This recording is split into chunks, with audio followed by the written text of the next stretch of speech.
Hello, everybody. Thank you all for coming today. I'm just going to get started and would like to say before I begin, this talk will probably take around 30 to 40 minutes just to give me an opportunity to really kind of describe the PhD journey and research arc in full. So today I'll be speaking about my experience being lost in wilderness and found on country. And speaking of country, today we are on Turrbal and Jagera people's country, and I would like to pay my respects to their elders, past, present, and emerging, and acknowledge that these lands were never ceded. So my name is Katharina-Victoria, and I'm a PhD student here at UQ. My professors are, my supervisor is Professor Hugh Possingham and Dr. Katie Moon at UNSW. And I started off growing up with my Austrian, Venezuelan, Mexican heritage family on 10 acres raising llamas in the Pacific Northwest, known as Oregon. So that was, I now acknowledge as Kalapuya country, where I was growing up. And in the Pacific Northwest, surrounded by all these really wide open spaces protected by the 1964 Wilderness Act. And spending this much time outdoors with animals and in these types of spaces really got me to be quite interested in conservation biology. So that took me to places like the Galapagos Islands, where I learned, first learned about conservation biology. It took me to places like Gabon, where I was looking at carbon sequestration in mangrove forests, and places like Patagonia, where I spent nearly 2 years now interested in endangered, this is the South Andean deer, the huemul, and looking at conservation for this endangered species. So overall, one could say I've spent a lot of time in quote unquote wild, remote, void, empty places, which colloquially in the States would be known, well, my mom summarizes that as dangerous places, but colloquially that's known as wilderness. So I basically grew up loving wilderness areas and was interested in getting more involved in this particular space and found that wilderness has been shown, these quote unquote wilderness areas have been shown to be really important for climate change mitigation purposes because of the carbon that they sequester. They're known as biodiversity refuge hotspots and are also quite valuable in terms of the ecosystem services they provide and the ecological function that the evolutionary processes that continue to be quite intact there. So I decided I wanted to pursue a PhD achieving wilderness conservation. And at first got in the States a really positive review to that aspect, which felt really quite nice. So at the time, wilderness was I think it was the first time that it had been introduced in global policy in the drafts of the post-2020 Global Biodiversity Framework, which had aimed at the time to retain most of the existing intact and wilderness areas left on Earth. And at the same time, Intergovernmental Science Policy Panel on Biodiversity and Ecosystem Services, that we know as IPBES, was calling for plural, inclusive, and equitable practices by recognizing diverse worldviews, knowledges, and values, especially those of Indigenous people and local communities, which was great. So basically I'm on board with all of these messages, and it was an exciting time for me. So I'd started at first wanting to understand the relative conservation value of the wilderness areas and looked at global carbon, species richness, and remoteness to try and understand their relative conservation value and potential risk. And that led to the publication here with co-authors, some of which are in the room today. And we had described wilderness, which is typically constructed in contemporary conservation as an industry-free area, to more detail. And we're trying to demonstrate that the way these wilderness areas, which have historically been described in a kind of binary fashion, this is wilderness, this is not wilderness, that a more nuanced approach was needed because of how diverse these places actually are, and that this needs to be specifically referenced in any global policy dialogue. In conjunction to that, because I had spent so much time in Patagonia, was really interested in mapping the Maritorio, which is its land and sea. together to look at the intactness of that particular region, and had already started with the collaborations in looking at how to do the assessments and collect that spatial data that was necessary and that could be ground truthed. So this was well underway. And in addition to that, I thought it'd be nice to get a local perspective on land use change because the area has been undergoing development in the very recent past. So wanting to kind of capture how people perceive the environment and changes in the environment. And that led to, in 2019, December, I had gone to Patagonia to start the pilot surveys or pilot interviews, and had identified whom to speak with and what the format was going to be. But I started to realize that when I went down there trying to explain what the purpose of the research was, things kind of became lost in translation. So wilderness became this Spanglish of all these qualifying words. There was a difficulty in communicating really specifically what we were talking about, and not only on a linguistic level, but a conceptual one. So this left me thinking, okay, maybe I'm trying to achieve, in quotes, wilderness conservation, and made that a little bit more of a fluid concept, but I was a bit more confused at this stage and thought maybe I know nothing about this. And thought at that time, all right, it's 2019, I'm gonna fly back to Australia and buckle down to answer the wilderness question there, and got this response. So wilderness was clearly more complex than I had really understood at the time. And that left me knowing that I knew even less than I thought I had known to begin with. So while this is happening, there was a social revolution that had started in Chile. Then the start of the coronavirus pandemic, the climate emergency is ongoing. The travel restrictions then quite affected my work quite a lot because I couldn't go anywhere. The Black Lives Matter movement took off in May 2020. Basically, the world had caught on fire. This one hit close to home. And right now, I also just wanted to say for anyone who's maybe calling from Chile to take care, there are quite a few fires there at the moment. And then civil unrest, political civil unrest, not just in the United States, but pretty much all over. And this is all happening in the background while I'm thinking about what wilderness means and whether or not, like what I should do. And this is the existential crisis, one of many. But during this time and all of that thinking, what I was starting to question was, or notice the patterns of privilege and systemic forms of oppression, and trying to work out what actually does undisturbed or ecologically intact mean. We're dealing with a lot of fake news and confusion. So I started to turn to different ways of thinking, doing, and being. And that was really encapsulated in indigenous and decolonizing methodologies. So this had just brought out a whole different series of concepts that I started to become more aware of, like custodianship and reciprocity and voice and interconnectedness. And this book was pointed out to me by Rakmak family in Darwin. I've cropped it out just out of respect for the author and the photo. So if you are interested in learning more about this book, please come find me. And had decided to then spend time really trying to understand these topics on a fundamental level, on a personal level.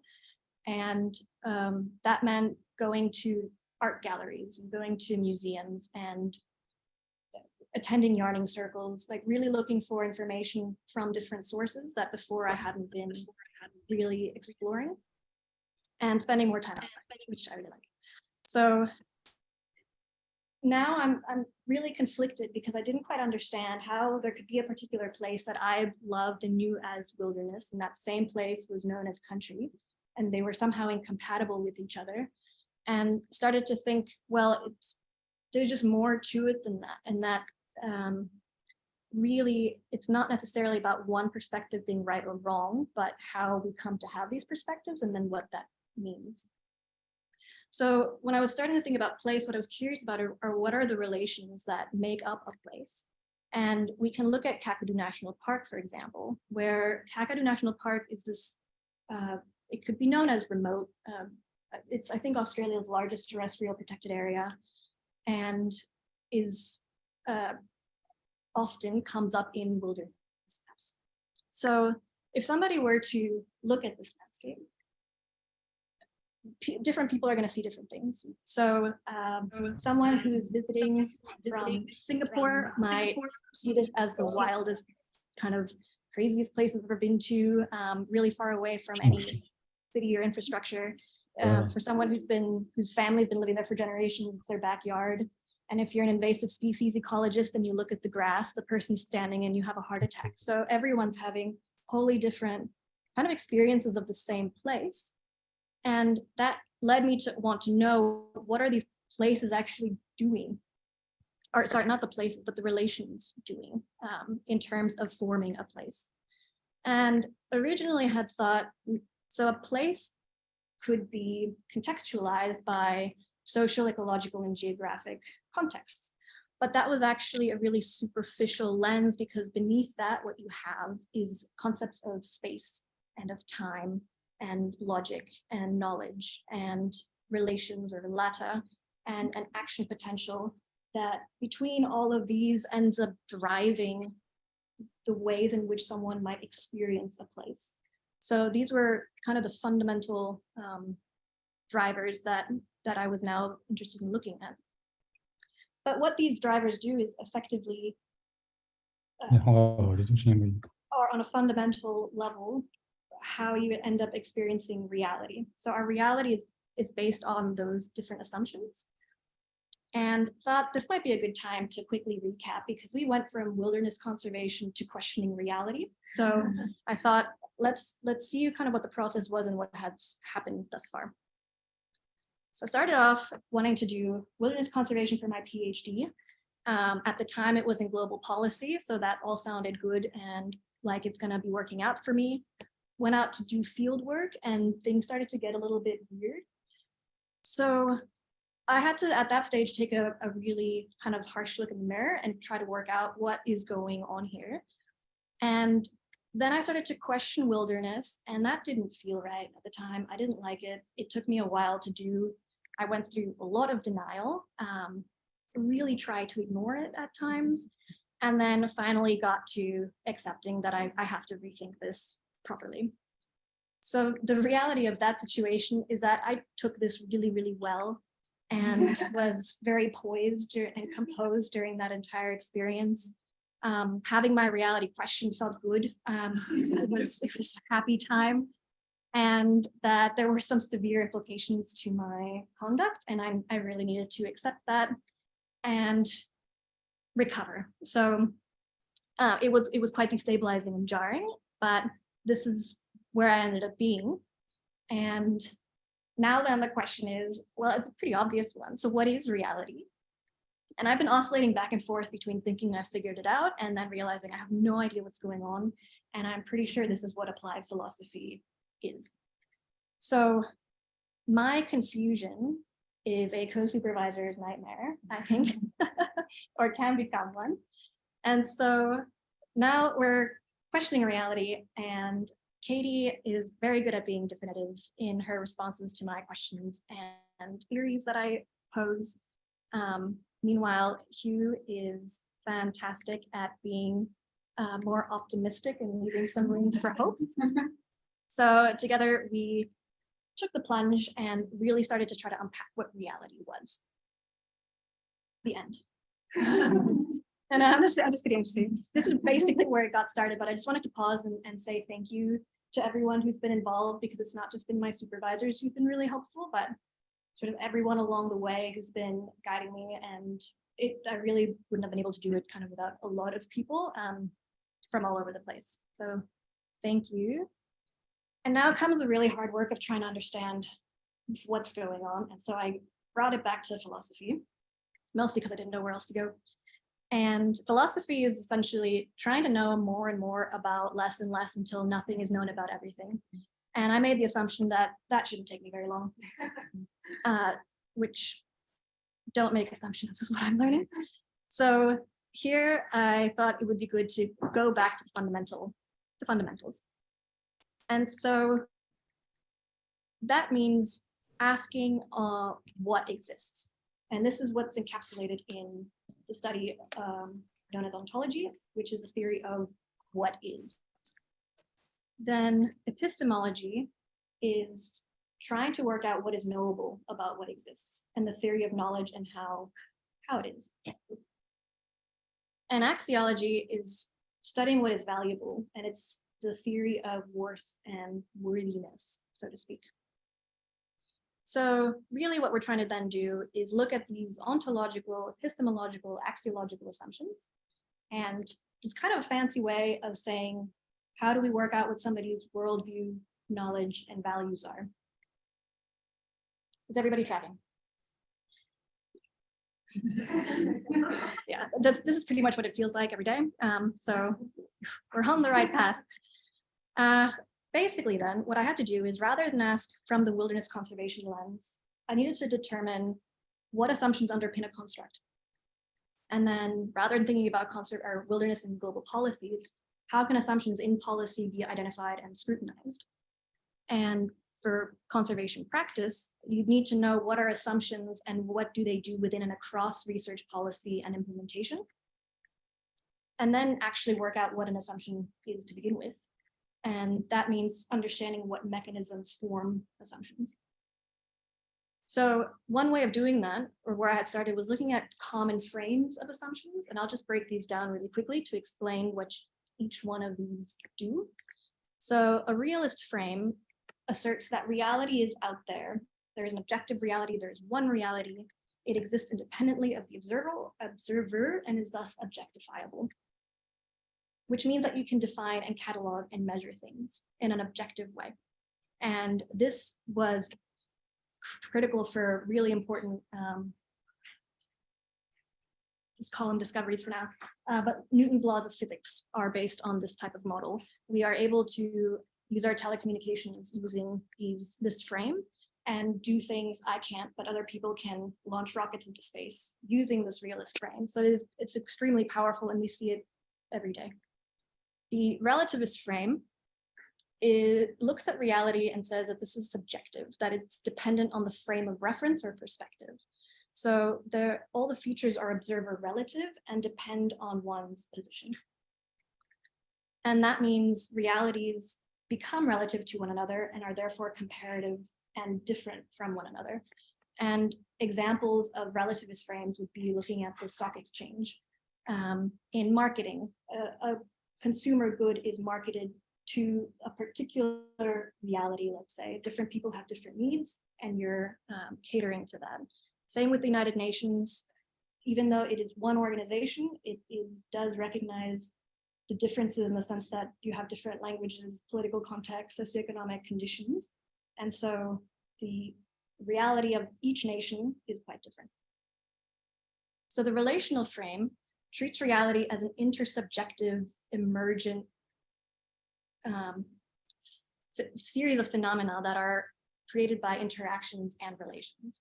And so because of that, there is no outside observer. Everything has agency, is interconnected, and emerges as the emergent properties come from different relations.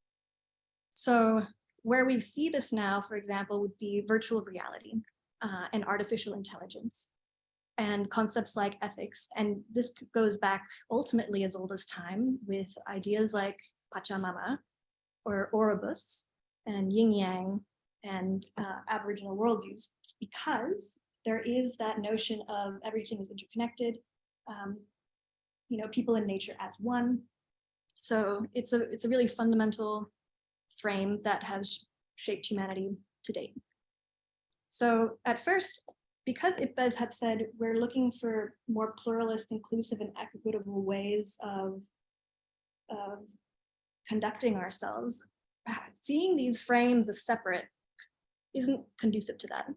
So to really spur a more pluralist way of thinking, my supervisors and I have been working out what are the different ways in which these frames interrelate and also are different from one another. So this is work that's in prep. Oh, actually that's meant to say in review. It's in review, so it's been submitted. And this is the wrong slideshow, but that's okay. We had then basically applied that frame to biodiversity conservation and given examples of the frames within research policy and implementation. And that then lends itself to help work out how to align those frames, because if everyone's making different assumptions, you'd want to make sure that it's comprehensive as well as aligned between and within. The paper goes into more detail. So the important part is that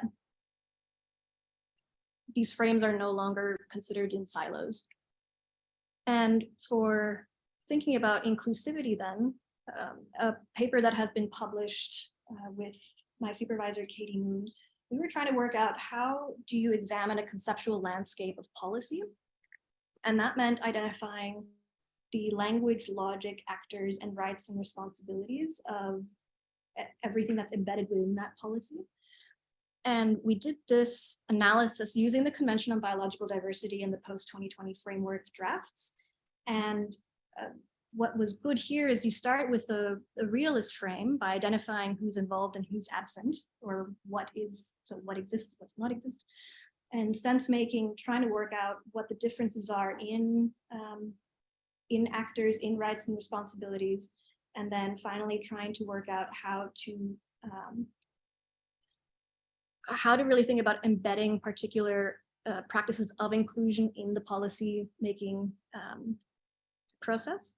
So this paper goes into a lot more detail and has the worked examples if you want more information on that. And then when it comes to being equitable in our practices, what I'm working on now is there are some disciplines that feature positionality and reflexivity quite heavily, but that's not universally practiced.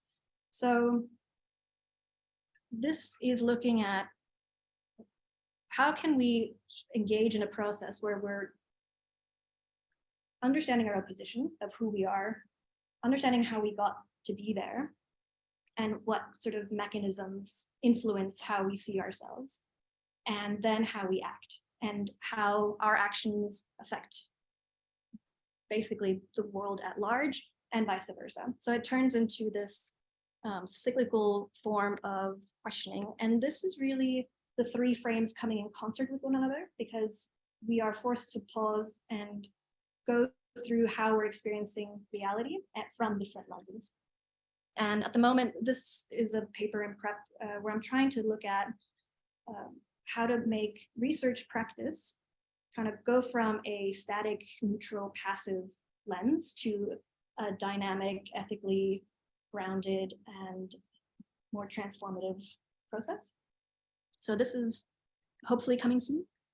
And just a quick reality check, kind of what ended up happening to the wilderness paradox?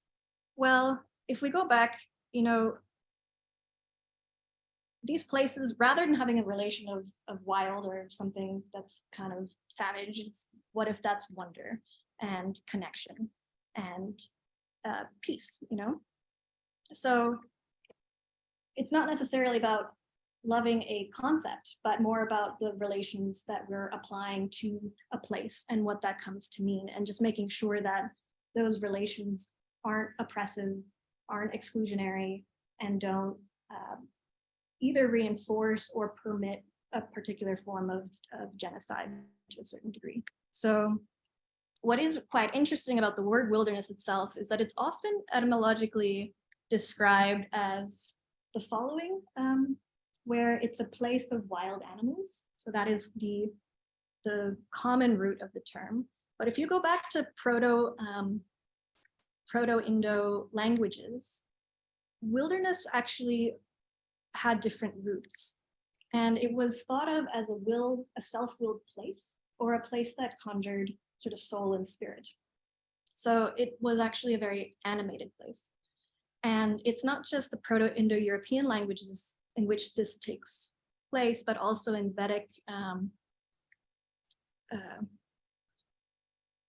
Middle Eastern language groups. So Aranya is wilderness, and Aranyana is going to wilderness, and you have the exact same phenomenon of one leading to kind of a survivalist wilderness and the other one leading to a form of enlightenment. So it's an interesting pattern that kind of means that I'm still trying to work this out. So that reality check turns into what I like to call a Pandora's box that I've created. And this model, which I had based on interviews that I had conducted around Australia, and all the participants are kind of representative of very different worldviews, knowledges, and values, and learned through those interviews how to try to model something without my own perceptions getting in the way to the best of my ability. So what this is really doing is looking at the relations between particular variables that are in our language and in the expressions and in the concepts that we use. So what you can do then is view all of these through the different frames and then work out to what extent does somebody's construction or model of reality lead to a survivalist wilderness or lead to a relational country. And I like to joke that this, what I've called this model, Matata is Swahili for problem, so maybe this actually works out really well. So Eureka Matata kind of allowed me to now frame interview data or data from text in a way where I can start to look at it as a problem free of my own lens or perception or values. And what I'm excited about is that means you could actually then map this, because each of these frames is defined in different ways, and that is reflective again of the language that's being used in the ways somebody's describing time, logic, space. You can start to look at what the patterns are and basically reconstruct their model of reality in a four-dimensional way. And when Ipes was saying that we need to be more pluralist and inclusive and equitable, I think this might be one approach of doing so, to kind of look at the different ways in which different people are engaging these frames, how they're engaging them, when they're engaging them, what's the shared use between different people and what frames they're applying to look at the world around them and understand the world around them. And just really quickly wanted to kind of give some resources if anybody's interested in this type of stuff. There's some documentaries by Nova PBS that are on YouTube that are amazing that I would highly recommend watching. And books like Treading Lightly and Braiding Sweetgrass and Sand Talk were fantastic at really helping me conceptualize some of these things and to think about time. I really recommend The Order of Time. It's short, and if you have Audible, Benedict Cumberbatch reads it, so it's quite good. And to continue that, these are reflective of the different underlying variables that construct reality, and knowledge is a significant one. So I came across this Noor term, kataji, which is basically head walking, and it means knowledge. And I think what that means is that knowledge is an active process. So you have to go out and get it and practice it and share it. And it's not something that remains static. So to continue this bent, I really recommend getting in contact with the Australian Earth Laws Alliance. They have a lot of webinars, really great speakers, great content online. And this really just goes from the least complex at the top to more and more complexity as you go down. So I do encourage you all to have a dabble. I must say that maybe 80% of these resources were pointed out to me by Katie, so she's been a bona fide compass, helping orientate me in the right direction, so thanks for that. And then thanks you for granting me the freedom and the support to do all the side quests. So to recap, we had started out with trying to work out what reality is, questioning what the underpinning assumptions are. The relational principles manuscript that I'm doing aims to speak to that. In terms of how assumptions can be identified in policy, the inclusivity via ontological accountability paper that I co-authored with Katie serves to answer some of those questions. And then to work out what assumptions are and what they do across research, policy, and practice. This is now a paper in review. And then finally, to understand the mechanisms that form assumptions. This is what I'm hoping is the Eureka Matata future, and we'll be aiming to develop this further with the interview data that I had collected moving forward. So after the PhD. I think that's my time, and I'm really happy to have had the opportunity to share the story with everyone, and please feel free to contact me at any stage with questions or queries or anything you like. So yeah, thanks.